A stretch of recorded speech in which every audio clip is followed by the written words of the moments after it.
আজকে সকালে উঠে আমার বর আমাকে বলছে, জানো আজকে না স্বপ্নে ভগবান এসেছিল। আমি বলছি, তাই? তুমি ভগবানের কাছে কি প্রার্থনা করলে? আমার বর বলছে, বললাম, হে প্রভু, তুমি আমার বউয়ের বুদ্ধি 10 গুণ বাড়িয়ে দাও। আমি বলছি, তাই? ভগবান তথাস্তু বলেছে? আমার বর বলছে, ভগবান তথাস্তু বলবে? ভগবান আমারে কি বলে জানো? কয়, ওই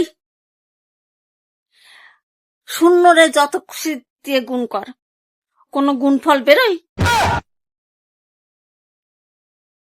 এই বেটা মানুষগুলোই শয়তান।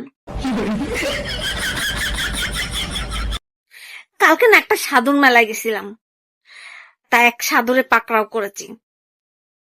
ওই সাধুর কাছে প্রশ্ন করছি, আচ্ছা বাবা, এই প্রেম কি?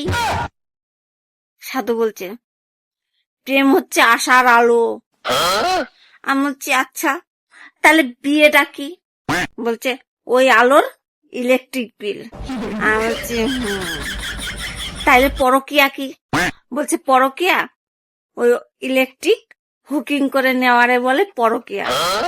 মনে মনে ভাবছি, এই সাধু এত সুন্দর করে বলছে কি করে, জানলো কি করে? নিশ্চয় খোট আছে, কিছু বেইমানি করতে গিয়ে ধরা পড়ে গিয়ে এখানে সাধু হয়ে বসেছে। পুরুষ মানুষের সবচেয়ে বড় আফসোসের জিনিস কি জানেন? বউ। কেউ বউ আনতে না পেরে আফসোস করছে, কেউ বউ এনে আফসোস করছে, কেউ প্রেমিকারে বউ বানাতে না পেরে আফসোস করছে, কেউ প্রেমিকারে বউ বানায় আফসোস করছে, কেউ অন্যের বউরে দেখে আফসোস করছে, আবার কেউ নিজের বউরে দেখে আফসোস করছে। কি চাইলাম আর কি পাইলাম। আবার যে বেটা নিজের বউরে দেখে আফসোস করছে, সেই বেটার বউরে দেখে আর একজন আফসোস করছে। ইস, এরকম বউ যদি আমার একখানা হইতো।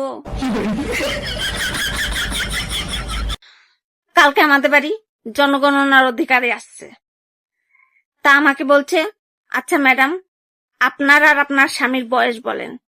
আমি বলছি, শোনেন, আমার যখন বিয়ে হয় তখন আমার বরের বয়স ছিল 25 বছর আর আমার বয়স ছিল 15 বছর।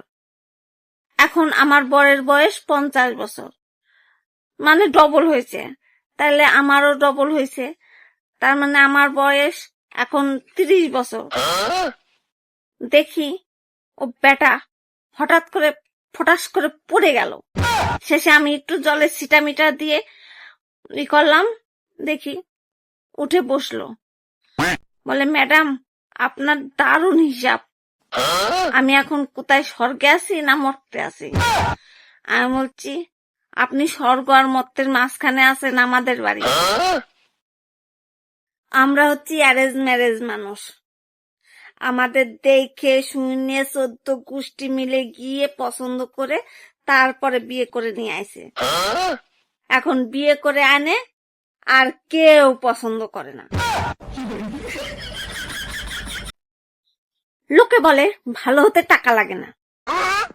ভালো হতে যদি টাকা নাই লাগবে, তাইলে আমরা ডাক্তারের এত গাদা গাদা টাকা দিই কেন?